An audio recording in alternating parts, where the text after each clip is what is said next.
sasabihin ko. Pero depende ito sa mga nalalaman ko. Kaya sige na, pakiusap, bitawan niyo na ako.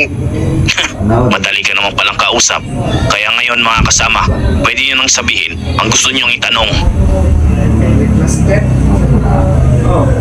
Bukod sa inyong mga halimaw, may iba pa bang mga halimaw na naparito?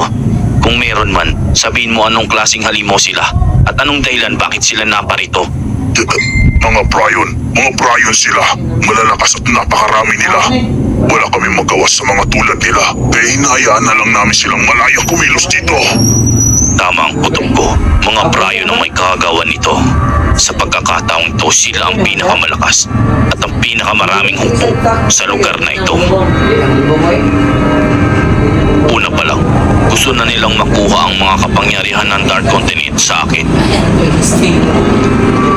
Pero hindi ko hinayaang mangyari yun dahil mawawala ang balanse ng lugar na ito. Dahil kung mangyari yun, punong-puno ng kasamaan ang mga at pati ang mundo ng mga tao ay madadamay. Sa ngayon ay natitiyak ko na may kinalaman sila sa pagkawala ni Illumi at ni Chrollo. Malakas ang loob nila na kumilos ngayon dahil alam nilang wala na sa akin ang kapangyarihan ng Dark Continent.